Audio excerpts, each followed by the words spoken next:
Good evening from the Atatürk Stadium in Istanbul. What a night for Manchester City. Hopefully you can hear me over the din of the celebrations. You can just see the City players and staff celebrating behind me. Those 20,000 City fans who have travelled to the edge of Europe, still in their places as well, celebrating. Around 10 minutes since City lifted that Champions League trophy. A night that they will never forget, even if it was a match that many certainly will forget. A game riddled with nerves, not a brilliant performance by any means, but when you get to a final it only matters that you win. And for the second time in a week, City did win. It's just gone midnight in Istanbul, but there's going to be a party long into the night, I feel, for those Blues.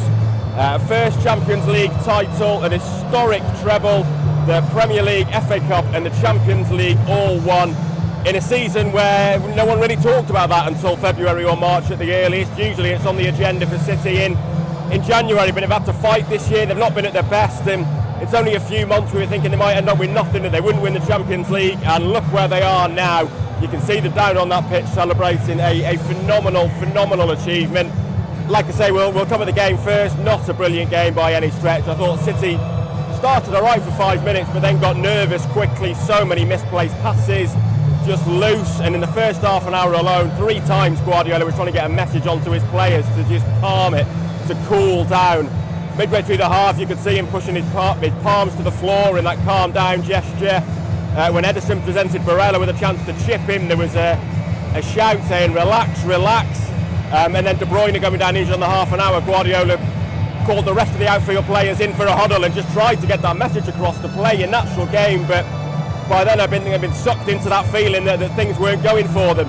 Guardiola said in his press conference yesterday, and it was quite interesting, that Italian teams at 0-0 feel like they're winning and we can feel like we're losing, and it felt like that in that first half. It felt like Inter were winning. Their fans were up for it, they were boisterous, and it just wasn't really happening for City, and it felt like City, not that it was getting out of control, but maybe bordering on that. They just weren't playing their natural game. It was sloppy.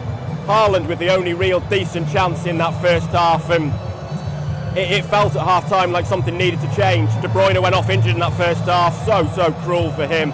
I thought he played really poorly, to be honest, in the half an hour he was on the pitch, but he can always make the difference, and having gone off injured in 2021, to go off injured in a second Champions League final was so cruel on him. Foden came on for him and played centrally, which I thought was interesting. One real moment of magic in the second half to get through on goal when he should probably have scored. The second half followed a similar pattern to the first, really, and around 60-65 minutes it felt like at that point like City were in the game that they were absolutely dreading. It felt then like they were hating every minute of it. It had become scrappy, it was tetchy, Inter players were going down a lot, it was stop-start, and it felt like it had turned into a bit of a nightmare for City, even though it was still 0-0. But as well as collective quality, they've got individual brilliance in this team, and there was a moment of that from Akanji to play Bernardo through, and although he's cut back, there was an element of fortune in the way it fell to Rodri, who won the Man of the Match award, but I thought was poor, to be honest, for an hour.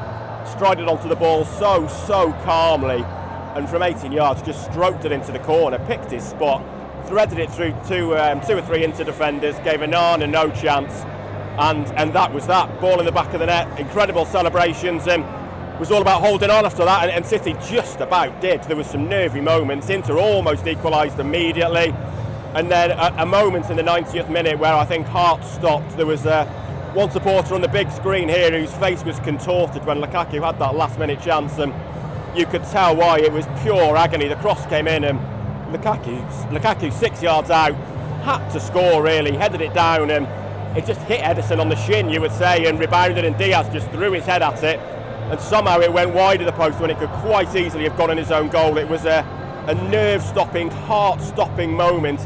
City somehow just about got away with it. 5 minutes added time, the pressure still came on.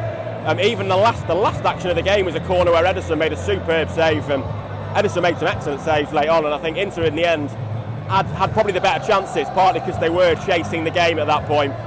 But just after he'd made that save, the final whistle blew. City treble winners, 8,778 days after that playoff win against Gillingham.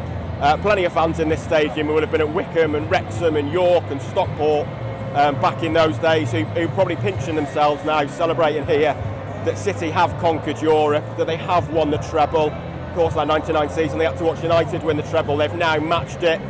Players raced to those fans in that behind that goal at full time. bench swarmed onto the pitch, but a touch of clash from Guardiola to go over to Simone Inzaghi and shake his hand first. But 5 minutes later, the tears were absolutely flowing for Pep, bright red face, and you could see how emotional he was and how much it meant to him. He knew he'd been recruited by City to win this competition. They've dominated the Premier League, they've been brilliant domestically. This hurdle has been a difficult one to clear, but after the final 2 years ago, after Liverpool, after Tottenham, after Monaco, after Real Madrid, they have done it at last. They are champions of Europe, they have won the treble, and it is going to be a long, long night and early morning in Istanbul.